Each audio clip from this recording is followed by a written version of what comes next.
ലാൽ സലാം സഖാവേ. എന്തോ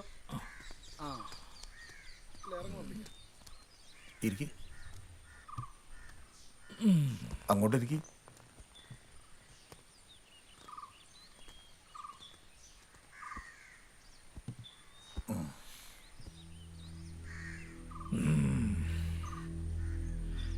കേരളത്തിലെ ജനങ്ങൾ നല്ല ഭൂരിപക്ഷത്തോടെ നമ്മളെ തെരഞ്ഞെടുത്തിരിക്കുകയാണ്. ഭരണ നേതൃത്വം സഖാവ് വിശ്വൻ ഏറ്റെടുക്കണം. വിശ്വൻ മുഖ്യമന്ത്രിയാകണം. എന്നേക്കാൾ നന്നായി പ്രവർത്തിക്കുന്ന ഒരാളെ പാർട്ടി നിർദ്ദേശിക്കണം എന്നാണ് എൻ്റെ അഭിപ്രായം. കാരണം വിശ്വനേക്കാൾ യോഗ്യനായ ഒരാൾ വേറെ ഇല്ല. ഈ വിജയിച്ചു നിൽക്കുമ്പോഴും പാർട്ടി ഏറ്റവും കൂടുതൽ വെല്ലുവിളികൾ നേരിടുന്ന സമയമാണ്. കമ്മ്യൂണിസ്റ്റ് പാർട്ടിയിൽ കമ്മ്യൂണിസ്റ്റുകാർ കുറഞ്ഞുകൊണ്ടിരിക്കുന്നത് അറിയാമല്ലോ. ചാക്ക് കെട്ടിലെ ഉരുളക്കിഴങ്ങ് പോലെ ഒന്നിച്ചു നിൽക്കുമ്പോഴും ഒരുമയില്ല. ഈ വലിയ കമ്മ്യൂണിസ്റ്റ് പാർട്ടിയിൽ ഇനി കുറച്ച് കമ്മ്യൂണിസ്റ്റുകളേ ഉള്ളൂ. അതിലൊരാൾ നീയാണ്. പലരും എൻ്റെ പേര് പറയുന്നുണ്ട്. എല്ലാവർക്കും ഇഷ്ടമാണ് താനും. പക്ഷെ അത് വേണ്ട. താനിത് ഏറ്റെടുത്തേ പറ്റൂ. ഇത് പാർട്ടി തീരുമാനമാണ്. വേണു സഖാവ് മുഖ്യമന്ത്രിയാവുന്നാണ് ജനങ്ങളെല്ലാം ധരിച്ചു വച്ചിരിക്കുന്നത്.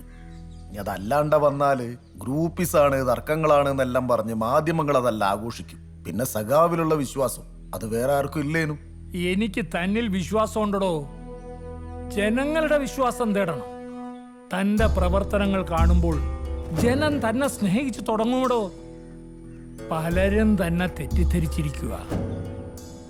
പിന്നെ ഇപ്പൊ തന്റെ താല്പര്യം അറിയാനല്ല ഞങ്ങൾ ഇങ്ങോട്ട് വന്നേ. പാർട്ടി പറയുന്നതങ്ങ് അനുസരിക്കുക. പാർട്ടി തന്നെ ഏൽപ്പിക്കുന്ന ദൗത്യം ഇതാണ്. ഈ നാട് ജനങ്ങളുടേതാണ്. ഇതൊരു സമത്വ സുന്ദര കേരളമാക്കി അവർക്ക് തിരികെ കൊടുക്കുക. തന്റെ പഴയ ആവേശവും ദേഷ്യവും ഒന്നും ഇനി വേണ്ട. താനൊരു ഭരണാധികാരിയാണ്. ജന്മനാലുള്ളത് തൂത്താ പോവോ സഖാവേ? സാധിക്കണം.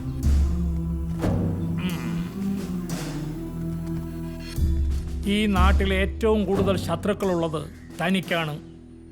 തൻ്റെ തല ഒന്ന് താന്നാൽ പിന്നെ അത് പൊങ്ങലുണ്ടാവില്ല. അതുകൊണ്ട് ആ തല പൊങ്ങി തന്നെ നിൽക്കണം. തന്നെ സംരക്ഷിക്കാനുള്ള ബാധ്യത ഈ പാർട്ടിക്കുണ്ടോ? ആരെയൊക്കെയാ താൻ നോവിച്ചു വിട്ടതെന്ന് തനിക്ക് തന്നെ അറിയില്ല. വമ്പന്മാർ കാത്തിരിക്കുകയാണ്. ഓരെല്ലാം വരട്ടെ, ഞാൻ ഒറ്റയ്ക്ക് നേരിട്ടോളാം. നമുക്ക് കൂടുതൽ വലിയ കോട്ടകൾ തീർക്കേണ്ടതുണ്ട്. ജാതി രാഷ്ട്രീയത്തിൽ നിന്ന് ഈ രാജ്യത്തെ രക്ഷിക്കാൻ കൂടുതൽ വലിയ പ്രവർത്തനങ്ങൾ ആവശ്യമുണ്ട്. അതും കൂടുതൽ വേഗത്തിൽ. സാധാരണക്കാരനെ രക്ഷിക്കാൻ സമയമായടോ. കണ്ണൂർ വിശ്വനായ ഞാൻ നിയമം വഴി സ്ഥാപിതമായ ഭാരതത്തിന്റെ ഭരണഘടനയോടും നിർവാജ്യമായ വിശ്വസ്തതയും കൂറും പുലർത്തുമെന്നും ഞാൻ ഭാരതത്തിന്റെ പരമാധികാരവും അഖണ്ഡതയും നിലനിർത്തുമെന്നും കേരള സംസ്ഥാനത്തെ ഒരു മന്ത്രി എന്ന നിലയ്ക്കുള്ള എന്റെ കർത്തവ്യങ്ങൾ ഞാൻ ഭരണഘടനയും നിയമവും അനുസരിച്ച് ഭീതിയോ പക്ഷപാതമോ രീതിയോ വിദ്വേഷമോ കൂടാതെ എല്ലാ തരത്തിലുള്ള ജനങ്ങൾക്കും നീതി ചെയ്യുമെന്നും സഗൗരവം പ്രതിജ്ഞ ചെയ്യുന്നു.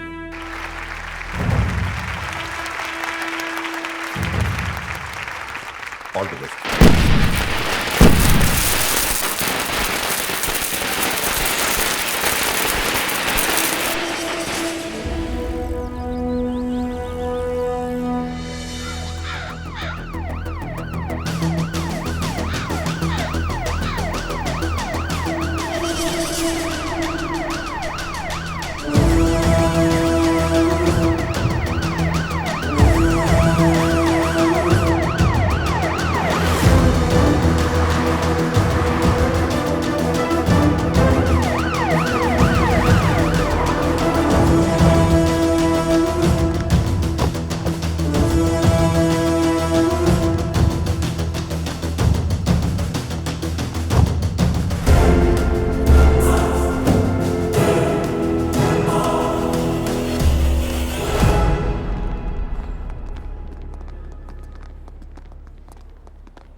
സാർ സ്റ്റാഫുകൾ അങ്ങേ പരിചയപ്പെടാൻ വന്നതാണ്.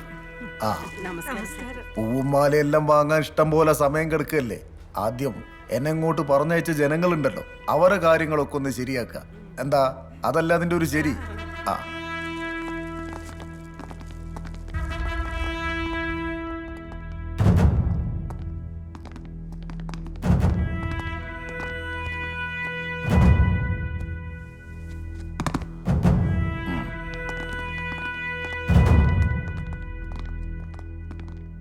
സഖാവേ, ഇന്ന് കുറേ പേർ വന്നിട്ടുണ്ട്. എത്ര പേരെ കാണാൻ പറ്റും? പറയാം. പാർട്ടിയുടെ പുതിയ മന്ദിരം ഉദ്ഘാടനം ചെയ്യാൻ വേണ്ടി ക്ഷണിക്കാൻ വേണ്ടി ആളുകൾ വന്നിട്ടുണ്ട്. ഓരിങ്ങോട്ട് വിടട്ടെ? വേണ്ട.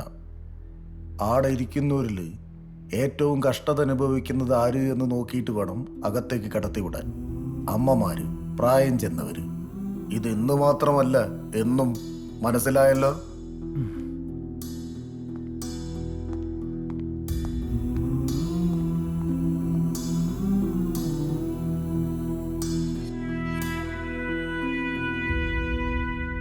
സിഎം, എല്ലാ മന്ത്രിമാർക്കും പറയാനുള്ളത് കുറെ മോഹന വാഗ്ദാനങ്ങൾ മാത്രമാണ്, ബജറ്റ് പ്രഖ്യാപനങ്ങൾ പോലെ.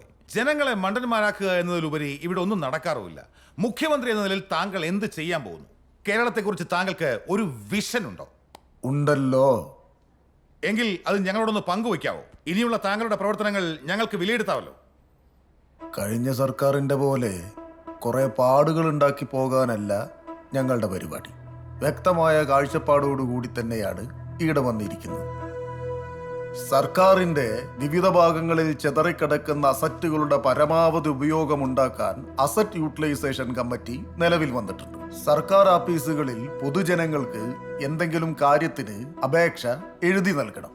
എന്നാൽ സർക്കാർ ഉദ്യോഗസ്ഥരോ വാക്കാലുള്ള മറുപടി മാത്രമാണ് നൽകുന്നത്. ഇനി അത് പറ്റില്ല. അവരും എഴുതി തന്നെ നൽകണം. എങ്കിൽ മാത്രമേ ഉദ്യോഗസ്ഥർക്ക് കാര്യപ്രാപ്തി ഉണ്ടാകൂ. ഗവൺമെന്റിൽ ജോലി കിട്ടിക്കഴിഞ്ഞാൽ ഇരവേട്ടക്കാരനാകുന്ന നയമുണ്ടാകരുത്. ജനപ്രതിനിധികളുടെ സ്വകാര്യ ആശുപത്രി ചെലവ് ഇനി മുതൽ സർക്കാർ വഹിക്കില്ല. അതിനവര് ഇൻഷുറൻസ് എടുക്കണം, അല്ലെങ്കിൽ സ്വന്തം കയ്യിൽ നിന്ന് പണം മുടക്കണം. അതുമല്ലെങ്കിൽ സർക്കാർ ആശുപത്രി ഉണ്ടല്ലോ. 114 സർക്കാർ ഡിപ്പാർട്ട്മെന്റുകൾ വെട്ടിച്ചുരുക്കി 70 എണ്ണമാക്കി മാറ്റും. കർഷകരെ അർദ്ധ സർക്കാർ ജീവനക്കാരായി പ്രഖ്യാപിക്കും. സർക്കാർ പെൻഷൻ പരമാവധി 30,000-ആയി പരിമിതപ്പെടുത്തും. പരമാവധി ശമ്പളം 50,000-ആയി പരിമിതപ്പെടുത്തും. സർക്കാർ ജീവനക്കാർക്ക് 5 വർഷം കൂടുമ്പോൾ ഉണ്ടാകുന്ന ശമ്പള വർധനവിന്റെ കൂടെ ടെസ്റ്റ് നിർബന്ധമാക്കും. വിജയിച്ചില്ലെങ്കിൽ തരം താഴ്ത്തും. 20% വെയിറ്റേജ് പബ്ലിക് ഒപ്പീനിയന് നൽകും. മന്ത്രിമാർക്ക് ആഴ്ചയിൽ ഒരു പൊതുപരിപാടി മാത്രമേ പങ്കെടുക്കാൻ പാടുള്ളൂ. ഹാജര് നിർബന്ധമാക്കും. പ്രവർത്തനം തുടങ്ങിക്കഴിഞ്ഞു. ഇനി ഞങ്ങൾക്ക് ഒരു വിഷൻ ഇല്ലാന്ന് നിങ്ങൾക്ക് ആർക്കെങ്കിലും പറയാൻ പറ്റും? ഇത് രാഷ്ട്രീയ മുതലാളിമാര് പറയുന്നത് പോലെയല്ല, കമ്മ്യൂണിസ്റ്റ് സർക്കാരാണ്. അടുത്ത മാസം ഈ പറഞ്ഞതൊക്കെ നടപ്പിലാകുന്നുണ്ടോ എന്ന് നിങ്ങൾക്ക് തന്നെ പരിശോധിക്കാവുന്നതാണ്. ഇനി മറ്റെന്തെങ്കിലും